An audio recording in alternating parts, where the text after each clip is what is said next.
On this week's episode of Marketing O'Clock, Google's latest email to advertisers is very taxing, and all the Gregs raise their invoices about it. Twitter is adding another new startup to their graveyard. Happy family.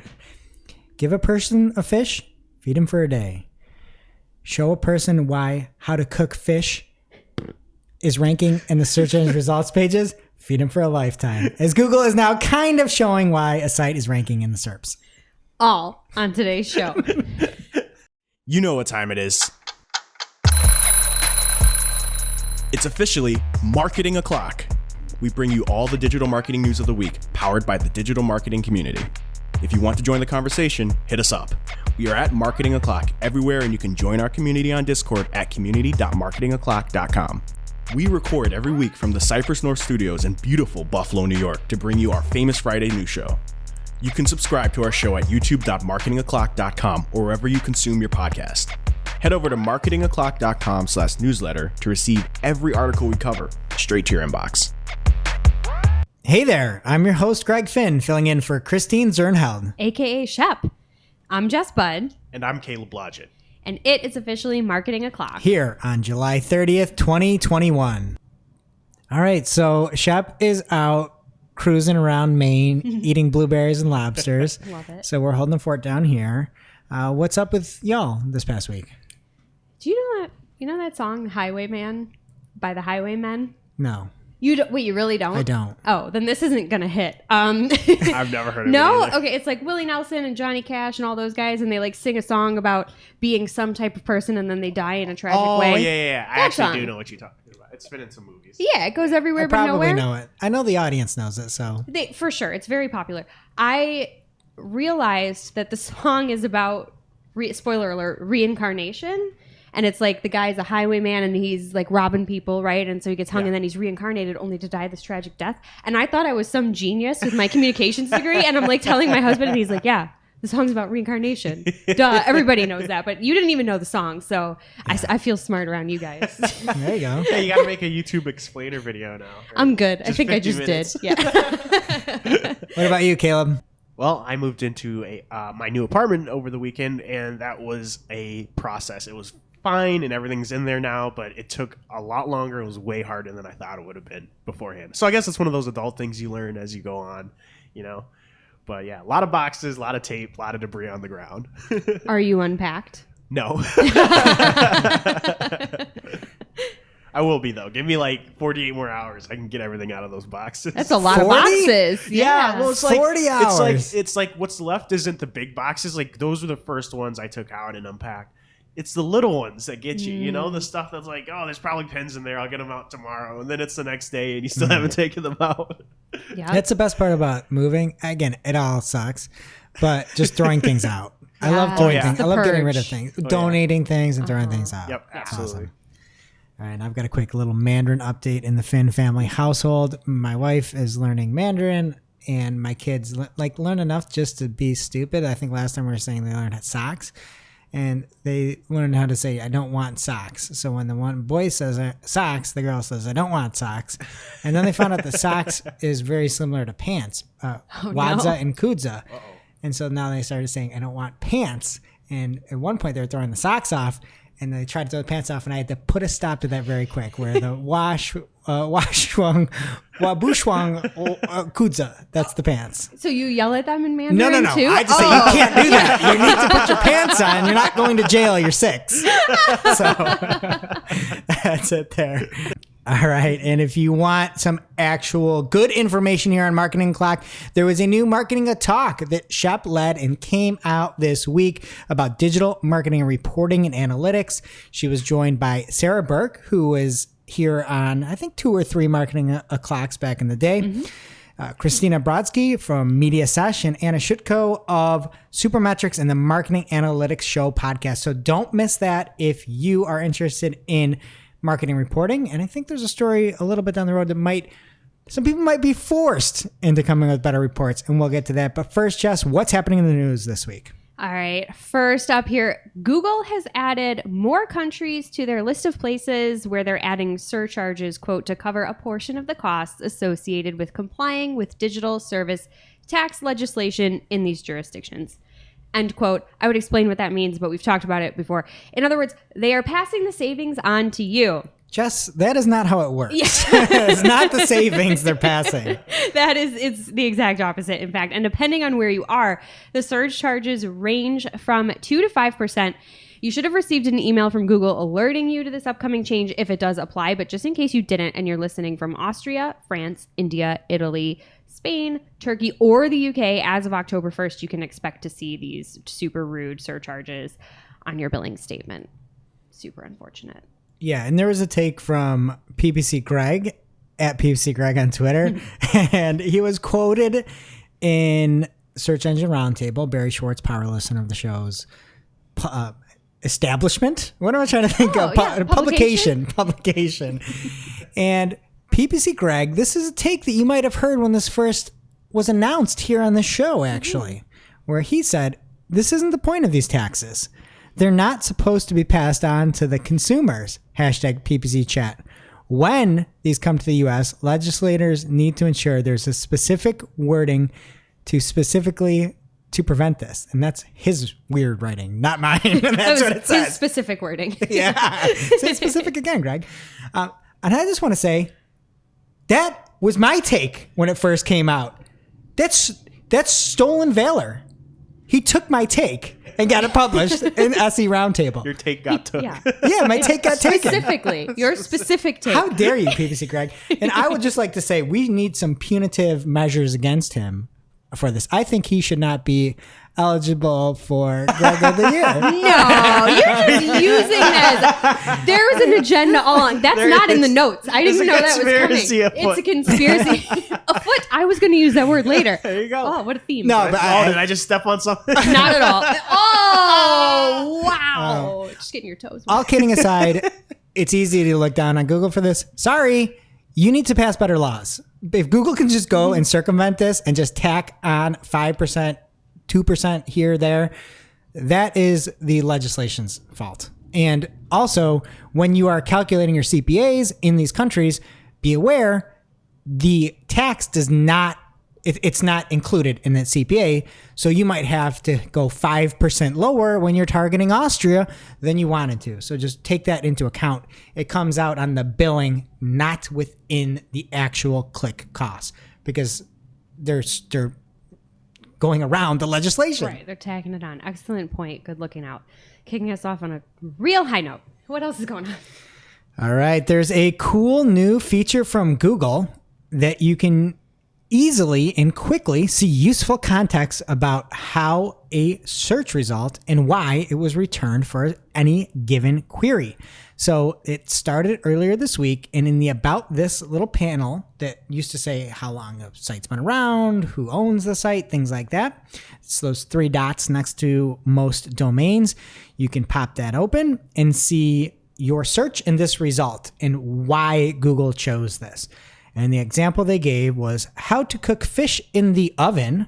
And you can see the source, matched terms that were related, like things like ingredients, recipe, baked, the language, and specific regions. So if it's very granular or you're seeing a college around you, you can see that you're seeing this because of your location. I just thought everybody knows how to cook fish, and it's not an oven. You find the closest work establishment, you bring it in, you cook it in the microwave. Oh, someone does that here. That's how you do it. Cook it in the microwave, only at work.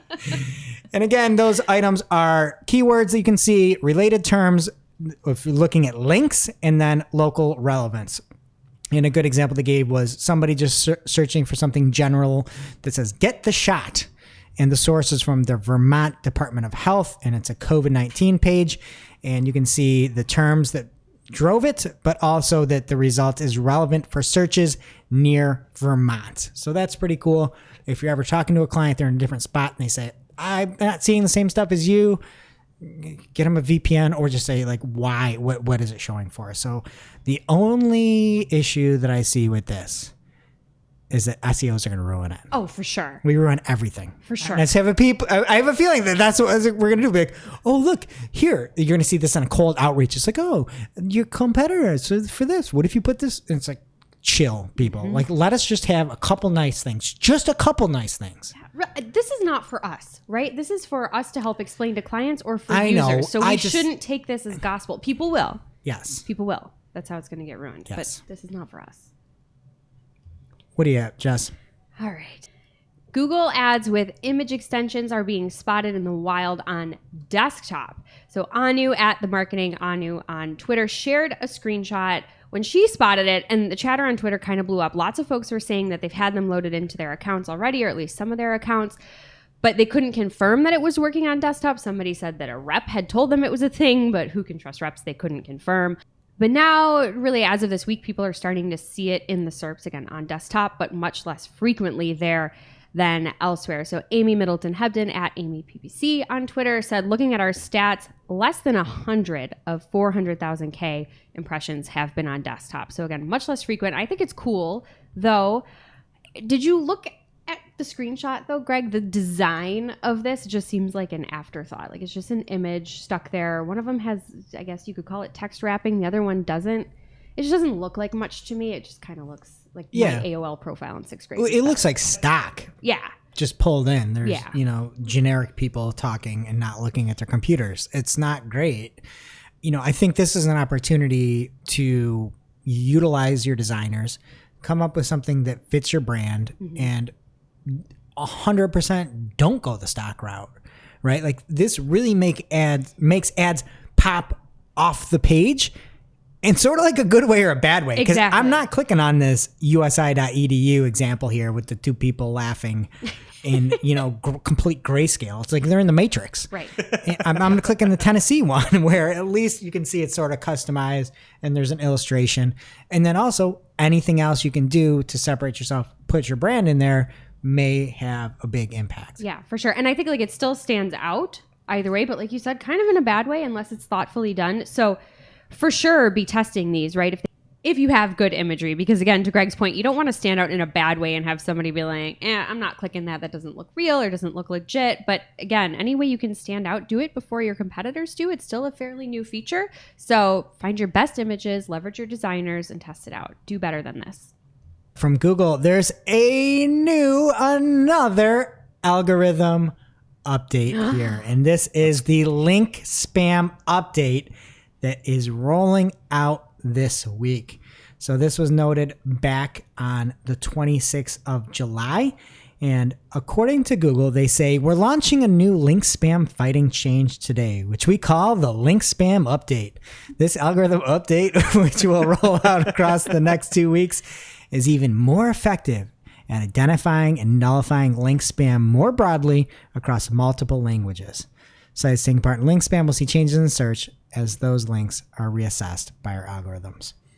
One very important part, one word that really stuck out there was caught by Barry Schwartz over in Search Engine Land, where he said, I should note, Google used the word nullify for a reason. Nullify does not necessarily mean penalize, but instead to ignore or simply not count. Google's effort on link spam has been to have ignore and not count spammy links since Penguin 4.0 was released in 2016. Anyway, he finishes it with Barry Schwartz, link spam reporter. Yeah, that's cute. I love that about it. And my only gripe with this, well, it's people can just shut it off now. Shut the pod off now.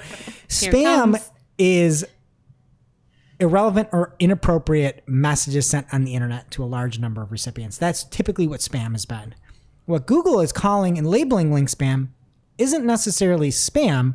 It's just not adhering to their guidelines, right? And so here's a couple examples. So they talk about link schemes. So what's a link scheme? According to Google, any links intended to manipulate PageRank or sites ranking in Google search results may be considered part of a link scheme and a violation of Google's webmaster guidelines. Now, that being said, if you link off to somewhere because you like the content and if you think there's PageRank going there, that could fall under there, especially if you're trying to manipulate the PageRank. Manipulate's the main word, right? Is that spam? I personally don't think that is web spam. I think hacking comments is web spam. Hacking blogs, injection of links. That to me is typically what you think of spam. A link is a link, and if you're putting this out there and we're linking over to Search Engine Land because we like Barry and we like his article, I don't think that that's spam, obviously. that's a bad example. But some of the examples they gave were exchanging money for links or posts that contain links, exchanging goods or services for links, sending someone a free product in exchange for them writing it, including a link, guest posting campaigns with keyword-rich anchor text links. So if you have guest posting campaigns without the keyword-rich anchor text links, that may not be spam. If you send the free product and you don't have a link, that may not be. It's just a very fine line. In reality, it is breaking Google's guidelines. And I wish that they just said that, because a lot of these examples, and they get into affiliates specifically, and I'll get to that in a second, that isn't spam. That is somebody making a living, and you just need to adhere to their little protocols. But to talk about affiliates within this, I think it's disingenuous. It's not spam. It should be proper affiliate protocols or proper guest posting protocols. So that's my only gripe with it. And so for affiliate links, they say sites participating in affiliate programs should qualify these links with rel equals sponsored.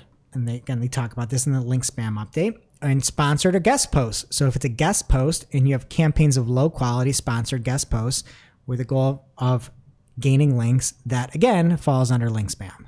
So what can you do?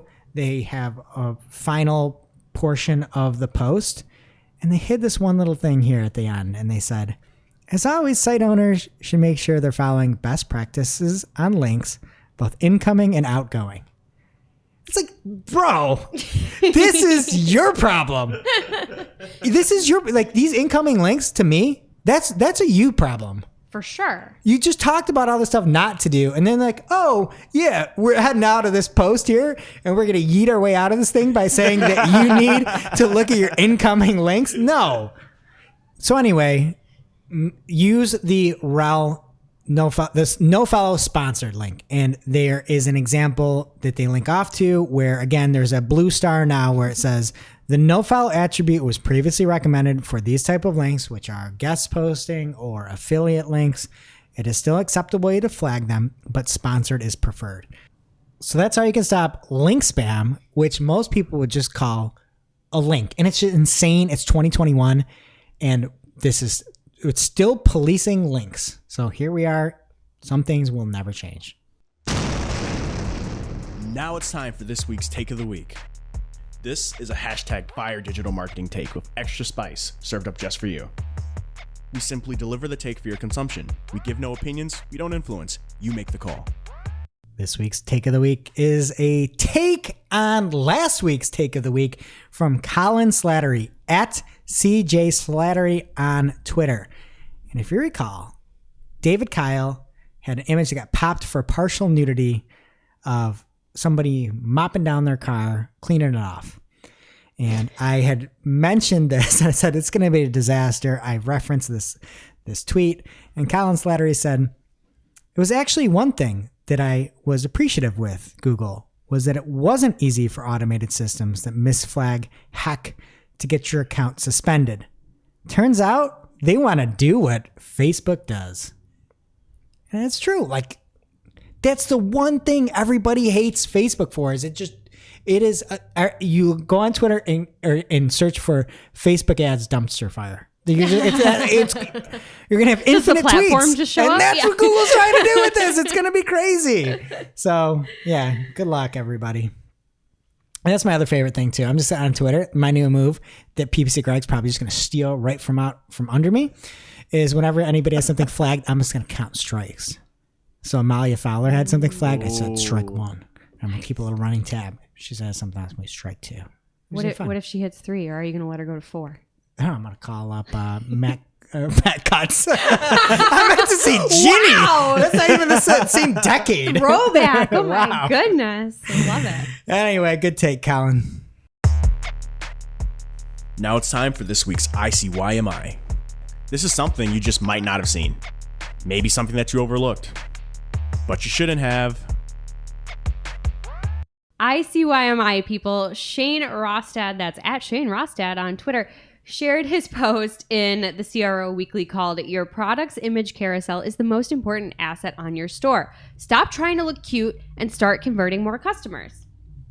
He said, after watching thousands of user recordings, one thing is very clear. People consume your product images more than anything else on the PDP. Yet, there is a trend developing where you show at most 2 pictures of your product. This trend sucks. And then Andrew Lolk, at Andrew Lolk on Twitter, people using their real names here, quote tweeted saying, I couldn't concur more. Pictures, pictures, pictures. And then videos of your product in use. And then more pictures. You can't have too many. End quote. I couldn't concur more either. I don't know who's out there buying things that don't have pictures or multiple pictures. Like, if you're not adding these to your product pages, you either don't care or you're hiding something. And either way, I'm not buying it. I don't want to support you. Like, this seems like basic stuff, but apparently we have to tell merchants this. Seems simple to me. Show me the product. Now it's time for this week's Pew, pew. lightning round. At this point in the show, we split up our content into 3 parts: paid, organic, and social. First up in the paid universe this week from Search Engine Land, Instagram is disabling interest and activity-based targeting of underage users. To which, yeah, right? Fine. Good. Ain't nobody got a problem with that. To expand on this a little, the change will impact campaigns on Instagram, Facebook, and Messenger. You will now, in the coming weeks after this rolls out, be only able to target minors based on their age, gender, and location. And then the article did say, when a user turns 18, Instagram will inform them about the targeting options advertisers can now use to reach them and the ad settings at their disposal. So you could buy cigarettes, you could vote, you can join the armed forces, and you can now have personalized ads shown to you on your mother's social network of choice. So happy birthday, new adult. As long as you're not on an iPhone and on Facebook. Yeah, we'll get there. All right, just going to leave this one here. This is from Barry Schwartz at RustyBrick on Twitter. Google's ad revenue grew 69% year over year. Insane. And he's got the numbers to prove it. And we could talk about coming out of the pandemic, but there's a lot of other things going on with Google Ads too. So I'm just going to leave that alone. One might say that little optimization score nugget, raise your budgets, maybe it worked. I wasn't going to go there, but I kind of figured you would. I blame Joe Martinez. Milwaukee PPC on Twitter. Raise your budgets. Got to get that optimization score. I tell you. Next up, the results are in. Friend of the show, Brett Badovsky at Brett Badovsky on Twitter, polled PPC chat to see how folks are managing broad match keywords. The results say 40.9% separate ad group, 27.3% separate campaign, 31.8% all match types in one ad group. But he forgot the option for I don't. Like, some people just aren't using these. But he did follow up with some words from Google, basically validating both the campaign level and ad group level options, depending on how you want to manage things. And I thought that was really refreshing. I wish Google would say, do what works for you more often, because go back to your comment about raise your budgets, Greg, or any other recommendation you see. They make it so hard and fast. And this was just nice to see, like, do what works for you. Can I say something very embarrassing right now? Yes. Everybody don't listen to this. If you're listening. If you're listening, stop. If you're listening. Broad match is starting to work really good.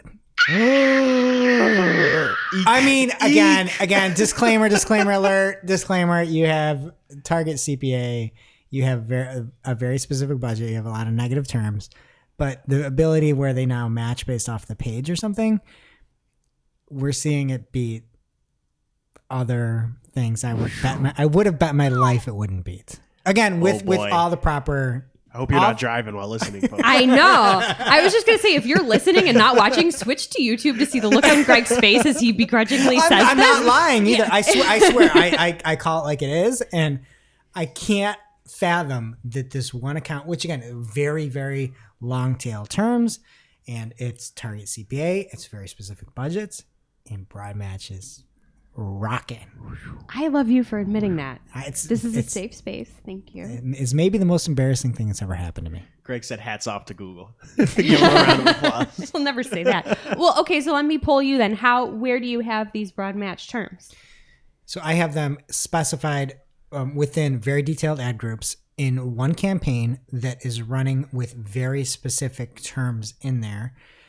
So it is, again, if you're saying, let's pretend it's not this, but let's say it's CRM enterprise software or something like that. you make sure you're not buying CRM software. You're not buying CRM. It's enterprise CRM software.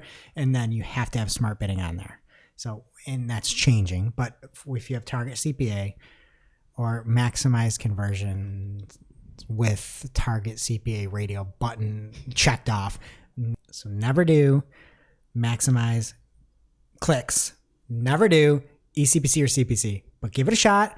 Low budgets, target CPA, see how it works. Right. You heard it here first, folks. Report back if that changes, Greg. We'd love to hear you rant about it. I will. And thank you. You're also refreshing. You and Google. One story. All right. I do not know what Dan Richardson is talking about, but I am scared anyway. At NJS Dan Rich tweeted, "What the blazes have you done to the MCC ads UI at Google Ads? ? Where's everything gone? ! Hashtag PPC chat." That's a terrifying tweet. That is a terrifying tweet. It's a terrifying tweet because there's no information, but also it sounds like something's really wrong for poor Dan. I know. When I saw it, I had the exact same reaction as Anu. I'm like, oh no, what are you seeing? Oh no, I hope I don't get this. Right? And there's been no reply to that either yet.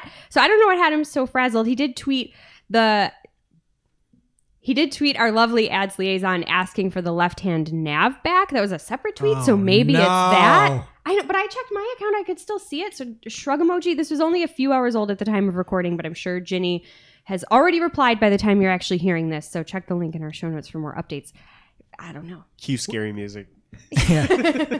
We also have a new sticker pack that I just have to order this week. It's on me. I get it. It's a paid search. What, are you busy with clients or something? Yeah, we're slammed. But we have a cool new PPC sticker chat, so stay tuned. It's super cool. One is Ginny related.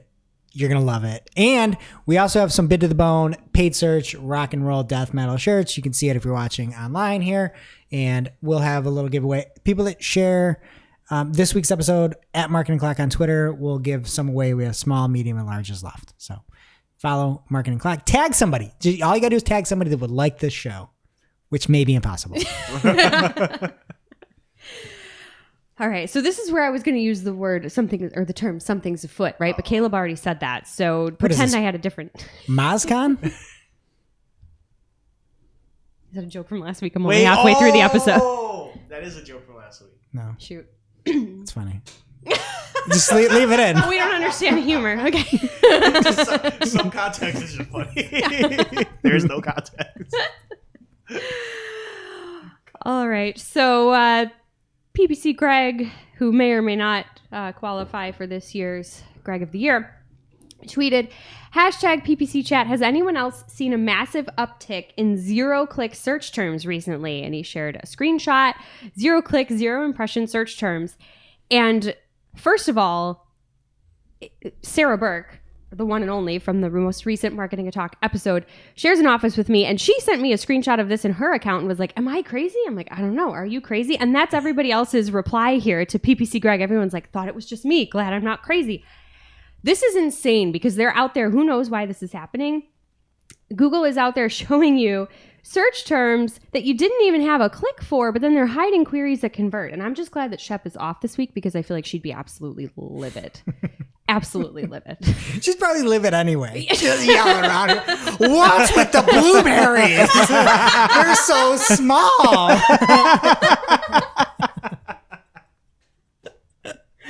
Is that your best Shep voice? That was not spot on at all. But I loved it. Love you, Shep. Oh my God, you forgot to roll your eyes. All right. Shep, I hope you weren't driving during that. All right, here's another tweet because the paid news is all tweets this week, just like how social is all Andrew Hutchinson. He is the tweets of social. All right. This is from Gordon Campbell at Gore Campbell. Hey, Google Ads folk. Check your search term report and segment by search partners. I've noticed a ton of clicks on very specific and unusual search terms, mostly wasted spend coming from search partners. Looks like traffic arbitrage. Doesn't that seem like that should be Bruce Campbell's name? Like it's Gore Campbell. We not going to talk about Gore Campbell. Who's Bruce Campbell? The guy from like Living Dead, Evil Dead, right? Yeah. Bubba Hotep, What? right? Nick Papagiorgio? I know who that is. But I did have to Google what arbitrage meant. So, miss you, Shep. All right. Here's a little heads up. This is a tweet also from PPC Greg at Get him PPC out Greg. of here. Get him out of here. I'm done with him. All right, I'm not going to read it. Check out unified audience reporting. That's what he says. I was joking. What did he really have to say? He said audience reporting has a new look. Give yourself a few extra minutes to get a feel for it before your next client meeting, and then put an emoji that's like the straight face. So I just hope that he wasn't thrown off presenting something to someone, but it's happened to all of us. So he's giving you a heads up. Unified audience reporting. View and manage performance for all your audience segments and exclusions, including demographics, interests, and your data, all in one place. Next up, from David Herman at Herman Digital on Twitter, FB must have flipped a switch today. ROAS is like noticeably good across everything. You? I'm really happy for you, David, I think, but other people are skeptical. Somebody just replied, haha, do not trust it. So I guess we'll see. This reply from Aaron on Rob was great too. I knew there was a switch. I just knew it. That's a lot more upbeat than I was willing to be here, but Fair. speaking of upbeat, in case you wanted some science to back up the relevance or irrelevance of a made-up Google Ads metric, PPC Hero has a piece for you. It's called Don't Be Blinded by the Ad Strength, an experiment on impact of ad strength. And we're talking about RDAs here, people. Spoiler alert, a higher ad strength does not mean better CTR, better conversion rate, or better quality score. That also doesn't mean that it doesn't mean anything, right? You should just keep looking at your own data and the metrics important to you, adjust from there. But this was an interesting thing. It is very interesting. To be fair, it's not RDAs, it's RSAs. So it's actually responsive search ads, not responsive display ads. Still super cool, but just take note. Yeah, that was a me mistake. I wrote it wrong in my notes and just read them. You know what? You were blinded by the ad strength. That's why. I didn't heed the warning. Thank you for correcting me. All right. In the meantime, move over optimization score because ad strength wants to sit down with you.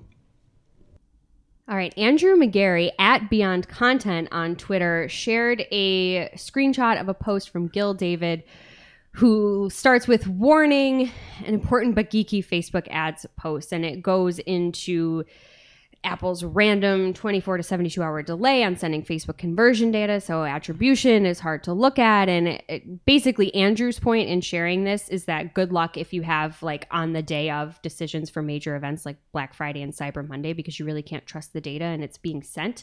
It looks like at random periods throughout. So read it if you do any Facebook advertising. There's no way I can do it justice without reading the whole thing, and you don't want to listen to me do that. So check it out in the show notes, either on Discord or in the newsletter. Yeah, and there's zombie conversions that are coming in after things have been paused due to delays in reporting. Check it out. Gil has a great post. So that leads nicely into a post on the PPC subreddit from a Buttercube. And it's titled, Will Facebook Ever Recover? I thought butter was made of fat, but this cube actually has a brain and some decent thoughts. So like the rest of us, no answers as to what's going on with Facebook and what we should expect for the future. But in addition to some theories on why performance is slipping, he or she did say that the client that they're working with is slowly losing patience and they're not sure what they can do beyond this point, which is sad. But I think it's a really important, just broader point. Forget Facebook and forget, Apple and their issues together. I think what this really speaks to is we have a lot of great communication, we have a lot of great conversations happening within the community, but a lot of time those insights get lost, right? You don't have that same conversation with your clients. So I think it's really important to keep them abreast of what's going on, make sure they know what we can do as well as what's out of our control, and then just be prepared to test it and pivot. But open client communication is the most important thing, and I think the key takeaway here. Yeah. Fun fact, fat is actually how you grow brain cells fast when you're a kid. Oh, a butter cube. Yes. Smart guy. Yeah. It's not a fun fact. That's a serious fact. Get you fat. Lastly here, if you like to stick it to the man, and I know that you do, you'll be happy to know that TechDirt is now entirely without any Google ads or tracking code. And I'm sure that you can guess why, and the answer is Google drama. We will link to the article obviously in the newsletter and Discord so you can read it. I only skimmed it, but when I got to the bottom, there was a note that started with, "Thanks for reading this TechDirt post. We do so many things for everyone's attention. We really appreciate you giving us your time," which made me sad. So if you care about Google drama and why they may have removed Google ads and tracking code, and it's actually a really interesting saga, a lot of back and forth there, go read the whole thing, please. And that's it for paid, Greg. What is happening in organic? Oh, we have a lot this week. And first up is something from one of my favorite pieces of software, Klaviyo, call it whatever you want, but call it awesome. So Klaviyo released a few new features, first being a price drop trigger, so customers can be alerted when something they've been wanting goes on sale. You can enable that if you want. There's also SMS expansion and enhancements.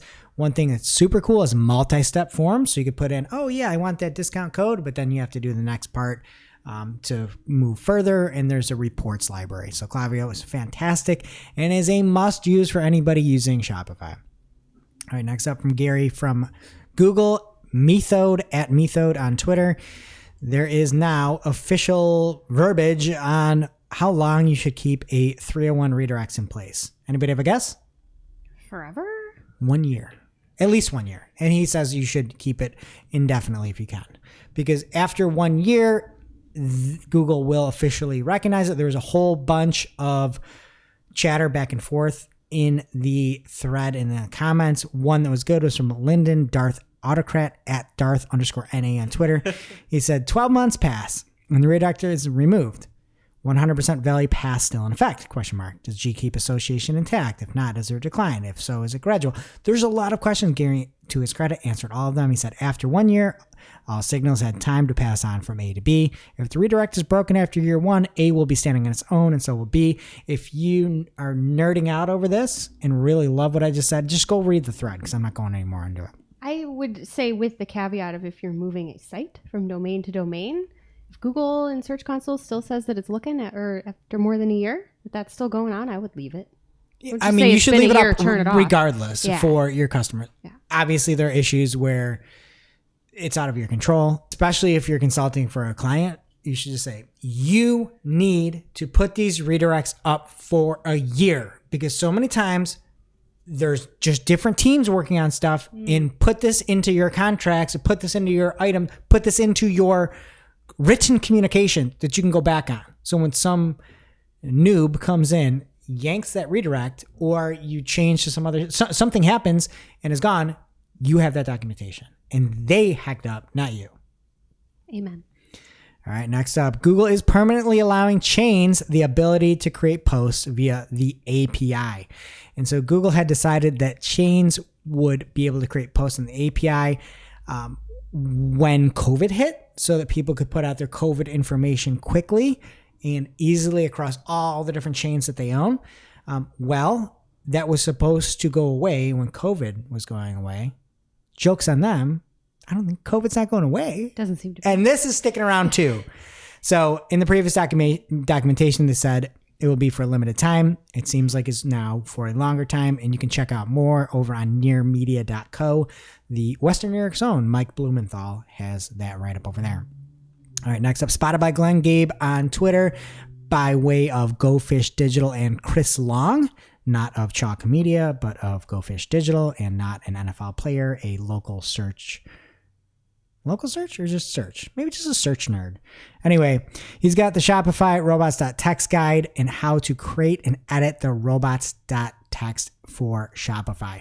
It's in the robots.txt.liquid. If you use Shopify, I'm not even going to talk about it, but you can add these different rules in there, and he breaks down what is good out of the box with Shopify. It's a great write-up. Go check it out if you have a Shopify account. All right, next up from Google Search Central on Twitter, they say, you may have noticed an increase in SOP 404 error reports in Search Console in the past few weeks. Thank you for all the reports you sent our way. The team identified the classifier that was causing the issue and deactivated it while they fine-tune it. Like, they should just get rid of that classifier. Like, you deactivate it and you're fine-tuning it? I don't know. Sounds like a robot. I don't know. Oil it up, turn it back on. Whoop. All right. Well, yeah, just do what Jess says. You Google engineers. Tell that to Gary. All right. Just Google it. Never mind. Microsoft Bing it. This just flows off the tongue. All right. Next up, there was a review snippets bug. And on the 23rd of July, Google has confirmed they have fixed it by way of Danny Sullivan on his @DannySullivan Twitter account. Next up from Analytics Edge, there's a great article. If you are an Analytics Edge user, it's a plugin for Microsoft Excel. They said, for unknown reasons, Google didn't provide built-in dimensions for many of the existing event parameters that are automatically tracked in GA4. If there isn't a dimension defined, then you can't include it in a report. Video title is one of those, and video URL is another. They've got a workaround where you can pull everything into your reporting so you can see either the title of the video or the URL of the video. And if you like that, you might like our most recent marketing talk. So check that out when we talk about marketing reporting. All right. And 23% of the Google top stories now are not AMP URLs. This is up from 12% that Barry Schwartz over at SE Roundtable reported. So John Chihada's News Dash now has that up to 23. And I wish it was 110%. What are your thoughts on people say 110%? I feel like it normally doesn't bother me, but it bothered me a lot when you just said it. Because it's more than all. You can't have Drives me crazy. And I think it's just because it's like 110. Like it's like that doesn't make sense. If you say, like, I like putting the 100 emoji, putting a 0 on the end and putting percent, because that is 1,000%. That's funny. Yeah. Like my kids will say 2100. I'm like, what do you give it on a scale 1 to 10? They're like 2100, and that's funny because I don't know what that means. That's very high. But when somebody says 110%, it's like you can't do that. Yeah, it's like just enough to be extra, but you put no effort into that. Yeah. Get lost. Mm-hmm. Bye. Okay, PodTrack, the podcasting analytics platform, has seen a consistent downward trend in the year-over-year growth rate of downloads since the beginning of June. Overall, 2021 has just been slightly above or on par with 2020 traffic through May, and June was the first month where 2021 saw less traffic than 2020. I'm just going to go ahead and officially call it. Podcasts are dead. Hey, no, we're still here. Wait. Reading a little bit further here, folks. Things are changing. Okay. All right. Attention, all podcasters. I'm listening. Pull over. That listenership drop in June actually wasn't because of your garbage takes. It was because of a bug in Apple Podcast reporting where 20% of downloads weren't being counted. They better oil that up. So Tune it up. Adjusting for the 20% decrease in Apple Podcast downloads for the month of June, absolute downloads for June would have grown at 5% year over year, in line with the average monthly growth for January through May. So I'm going to go out and say it, folks. Podcasts officially aren't dead. That was They're back. 180, 360, 110. What was that? 110%. You bet. All right. And after going public via a SPAC, SPAC, Taboola acquires e-commerce marketing network Connexity for $800 million. If you recall, the Taboola Outbrain merger, the Taboo Brain, was called off last year, but they have a new acquisition, Connexity. It was originally called Shopzilla. They bought all this stuff, Become.com, Skimlinks, Price Grabber, and it's sort of like this e-commerce suite of crap tools. I added the crap tools. The dumbest list of names I've ever heard. Become.com? It's like, can you imagine buying your next car off of a Price Grabber link from a Taboola article on TMZ? Like, that's a lemon. That's going to be a lemon. So If it even has wheels, man. all right, next up from Search Engine Roundtable, and not Barry Schwartz, it is Mihai Aprengas, a guest post, because Mihai had went into the unconference, the Google unconference we talked about a few weeks back. There's a good write-up as to, I guess, why they were apprehensive a little bit. Not a lot about the content. I guess there's an official Google post in the works about the key takeaways. So check it out if you want to know what unconference is like. And from Cyrus Shepard, at Cyrus Shepard on Twitter, love him or hate him, there was a great post saying, for years, I was proud of helping Moz rank #1 for SEO, along with several others, for the Beginner's Guide to SEO, which is a great read. I added that part. Cyrus goes on to say, now losing that #1 spot to Google itself feels so darned defeating. Feels like fighting the final boss on level 30 with difficulty set to ridiculous. And then a bunch of emojis and fighting things. And this is inevitable for many folks. And it's not the best result, right? Like you read the Google, what ranks for SEO, and it is a very odd piece. It links over to all these things of like, when should you hire an SEO? Where there was controversy at one point when they said you should get a free site audit. It's now changed. It says you may have to pay for a site audit.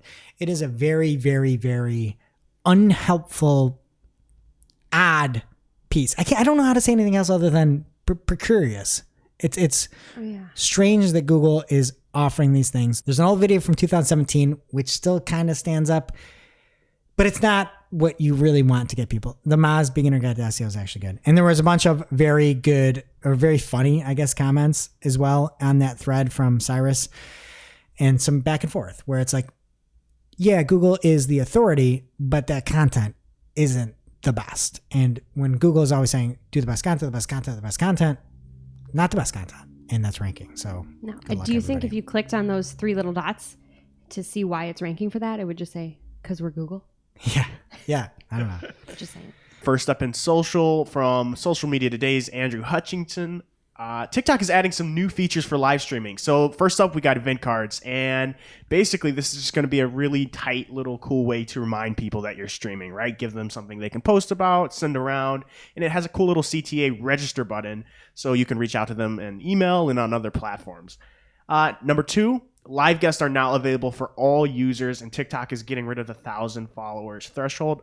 I don't know why this was a thing originally. It seems a little weird that you would need 1,000 followers just to have someone else on your live stream. The way that reads, it'd be funny if it's like live guests are now available for all users, and you just go live. You're like, oh, look, Garrett Busey. I got Garrett Busey today. You You just pick one, a famous one.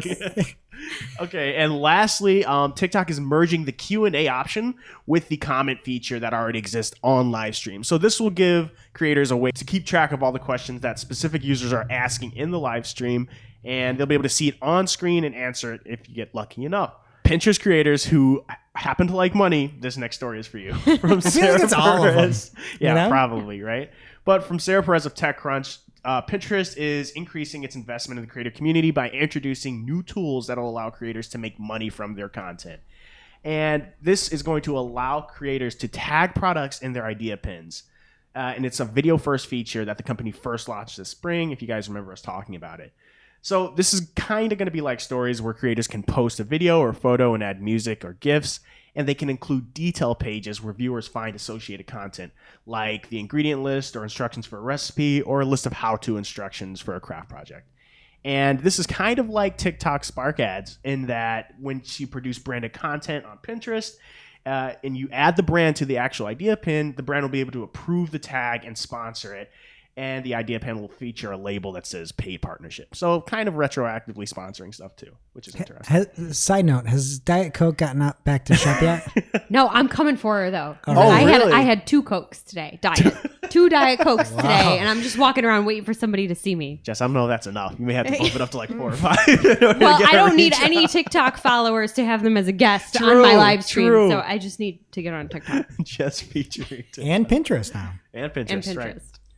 All right, and next up from TechCrunch, we all know that Twitter has a wonderful reputation of acquiring startups and smaller companies and developing them to their full potential and guiding them on the path to success. Except they don't at all. Rest in peace, Periscope, TweetDeck, Telepart, and there's a lot more. But they've just acquired Brief, which is a startup that launched a subscription-based news summary app that aimed to, quote-unquote, tackle many of the problems with today's news cycle, including information overload, burnout, media bias, and algorithms that promoted engagement over accuracy. Good luck to them. I wish them all the best. You know what? Counterpoint to your Twitter slander, Caleb. Vine's still pretty rad. Oh, man. Don't you mean bite? Ooh, you want some aloe for that burn? Ooh, Miss Vine. And lastly, it's social. From Engadget's Carissa Bell, Twitter is allowing a few brands to place a shop module at the top of their profile that links to products that the followers can buy. And a shop button for tweets has also been spotted. And they're also recently introduced their business profiles. So Twitter's making a little bit of a push into the shopping category. I don't think I'm going to be personally buying anything that the people I follow are telling me to. It's never accurate. And I don't think I want to buy, like, you know, say Giannis, for instance, like tweets out like, oh, you guys can get my jersey or like this signed replica ball. I'm just, from Twitter, it doesn't matter to me. Like, I don't see stuff on Twitter and like, I'm going to get at this. Wow. Yeah, I love Giannis though. Giannis, if you're listening, which you are, don't hate me. Is that a sports person? Yes, that is a sports individual. Indeed. Play ball. And that's all for social. And that brings us to our real life segment. Straight out of our accounts and into your ear holes. It's time for working hard or hardly working. Not really working hard or hardly working, just something from the desk of Jess Budd. I was in the Google Ads conversion action tab yesterday, and I saw this notification that hopefully you saw too, but just an FYI in case you didn't. Starting July 30th, conversion actions that haven't recorded data in the past 13 months will be marked as removed. You can then re-enable them anytime from the conversion table, again, according to this notification. But just a good reminder to go in, because it could be that you've stopped tracking something or something's not on your site anymore, but it could also be that something stopped working and you don't just want that to go away. You want to fix it. So check your conversion actions tab in Google Ads. That's also called news, Jess. We should have put that in the news section. All right. Well, something hardly working and working hard, but mainly hardly working is Google's just general support and lack thereof support. I had a client that was brand new, never been billed, setting up for the first time, got flagged for outstanding balances. Basically, I can't remember the exact terminology. Never spent, brand new account, suspended. And I put the account number in to go get support, and the answer was call or send an email, call up. There's no support for this account because of COVID. Get it, whatever.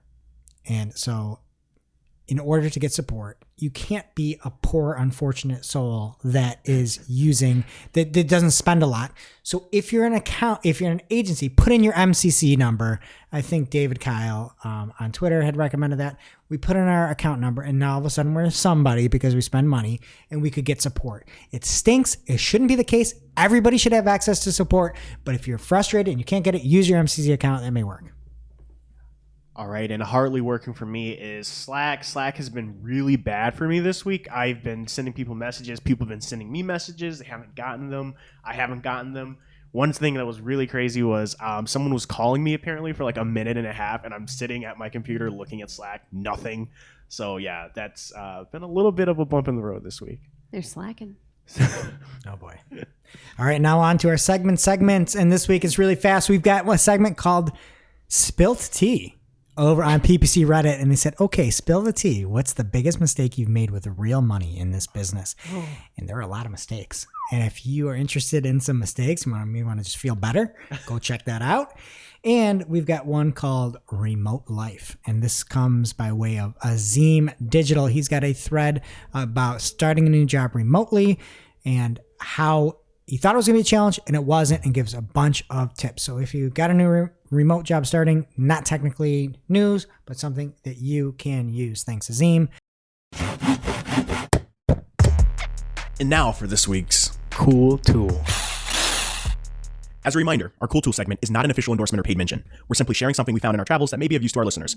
And is really, really cool. This week's cool tool is What the FAQ from Charlie Warnier, aka at DataChaz on Twitter. So what does What the FAQ do? It crawls the content of a page and generates a list of question and answer pairs from it, Q&As that you can then select from and export the list to a CSV file. So this is super handy for research, content ideas, and more. In addition to the tool itself, Chaz has a great thread digging deeper into the why and the how of the what, the FAQ, which we will link to in our newsletter and on Discord. So pick your poison and check it out. And now it's time for our must-read marketing article of the week. An article so advanced, so in-depth, so detailed, we simply cannot cover it in its entirety on today's show. This week's must-read marketing article of the week comes from SEMrush, aka SEMrush, and it's a YouTube SEO study, insights and data to help you rank higher by way of Chiara Clemente.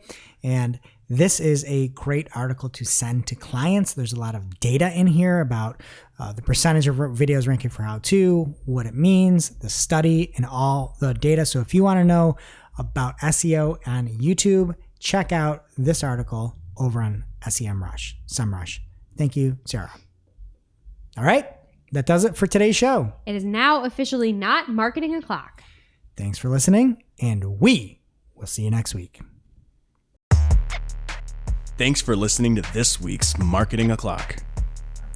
If you're looking for more information on today's topics, head over to marketingoclock.com/newsletter to receive every single article we covered. We share the news as it breaks in our Discord community.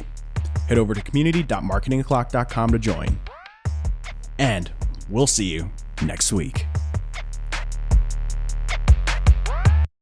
Welcome to this week's episode of Shootin the Heck, where after our famous Friday news shows, we don't talk about marketing anymore. We just shoot the heck. And this week I brought an actual piece of paper. We're going to try something new. It's called the Olympic Minute, where I rant about the Olympics.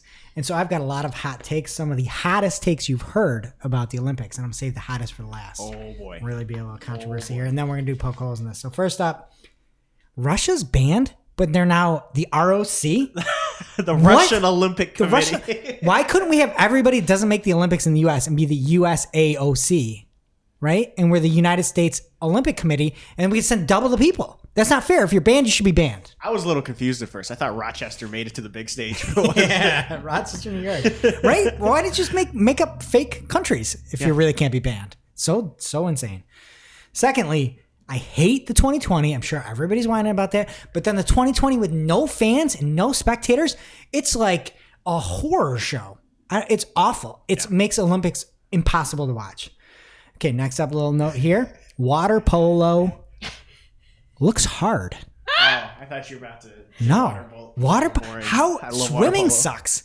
Swimming is terrible. Treading water sucks. And then you got people dragging you down and you got to throw a ball, get hit in the face. It's awful. And you have one arm up while somebody's trying to drown you. No, thank you. Do they still do that in school and gym? Yes. We used to play it in gym. Really? We played it in gym. So. Okay. Next up, volleyball. Big problems with volleyball. There's 6-on-6 volleyball, same court. There's so many people in there. Too many people. And then the other option you have is you get in a bikini and you do 2-on-2 volleyball in the sand. How about 3-on-3? How about 4-on-4? Anybody ever thought of that? $1 million idea. There's too few people with 2-on-2 and too many people with 6-on-6. We need 4-on-4. What do you wear for the 4-on-4? Clothes or bikini? Full dress. Full dress or suit. Tuxedo volleyball? Yes. I would be 100% behind that. Sounds like a Twitter handle. On the beach. Okay. And then the hottest take I've got here. Have you ever heard of horse dancing or dressage? Horse dressage? Yeah, that's where they go whoosh, whoosh, whoosh. They literally make the horses tap dance. It's awful. Terrible. Awful. So my big question is, I saw people getting the awards, the medals. You know what I didn't see? Any heckin' horses up there on the stand. Give the horses the medal. And do the horses have to be born in the country of origin? That's what I was thinking. Are there import horses being brought in from other countries? How does that work? They're totally checking them for steroids too, right? They're testing these horses? I don't know. It is absolute insanity. I can't believe that's a sport. It's not a sport. Sorry, come at me, bro. It's not a sport. And I think the horses should get the medal, not the humans. What do you mean horse tap dancing isn't a sport? We could vote yay or nay. Well, it's a sport if you're a horse. The human Greg's is like, we literally need to see just some sitting horse there. birth certificates immediately. The human isn't doing anything. I am 12. Like, you're just sitting there and the horse is dancing. You don't need to be on the horse. There needs to be no human on the horse. Just tell the horse to dance. It's not the and let the horse horse Olympics. dance. What if the person leave him danced out. with the horse? But at Ooh, least like look, Dancing with the Horses Exactly. stars. you win the Kentucky Yes. Derby, you get a full-on thing of flowers. You get all this attention. You get to go and mate with all these other horses and live your life like the best, world's best life. You don't even get a medal if you're this poor horse. That's my hottest take. Keep on dancing, horses. Okay, so now on half-baked ideas, we'll do two because we went long. That's a spicy take, though, right? Yeah. Okay. Yeah, I mean, you said they'd be the hottest takes I've heard. They're the only takes I've heard about the Olympics. Where have you been? There have been some of the worst takes ever. The Olympics. All right, so I've got a good idea. Poke holes in this idea, and you can't. When your batteries go out, what if you had batteries you could recharge like a Rolex watch, where you could shake the batteries and they'd recharge, and you could then turn your remote on. If you had a remote that all you had to do is give it a little shake and it would work every time for the rest of its life, how amazing would that be? Poke holes in a battery that you could just shake like a watch, because watch is the only battery that uses friction, and many people like those watches. poke holes in kinetic batteries. Why would you reinvent the battery when you could just use a Rolex battery? It already exists. But not for an actual I want a battery you could put into your remote so you can never have a remote die. My thing is though, like, what about for bigger stuff? Like, you know what I mean? If you can apply like friction batteries to anything, I don't want to like have to shake my laptop. You know what I mean? Okay, let's say not Oh laptop. yeah, Let's you can say drop it or your car. it's a remote. It's a Right. new idea for the new remote. The next just the remote. remote. Shakeable battery remote. No, because it becomes the shake weight, and it's very problematic. Why? Because you're getting swole? Yes. All right, Jess, what do you got? Oh, you want to... Oh, I closed my notes. Oh, I remember what it was. Okay, so why we have charging pads and we have monitors on a stand. Why isn't your telephone, cellular phone, charging pad not just on the monitor? Make that. What? Do you know what I'm talking about? You put your No. phone down on something and it charges, and then you have your monitor on your desk for your computer, and it has a base that's taking up unnecessary space.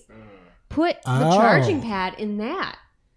Oh. Right? And you don't have to shake nothing because it's plugged in anyway. How could you get power to it? Well, That's you the have to- only hole to poke. You plug in your monitor. Oh, yeah, it has a plug It's plugged anyway. in. I'm Yeah. just joking. I can't poke holes in it. Jess says genius. Thank you. I will be at the next That's Olympics. pretty good. 2024 and 2025. See me there. Inventions. All right, bring your horse. And we will see you next week.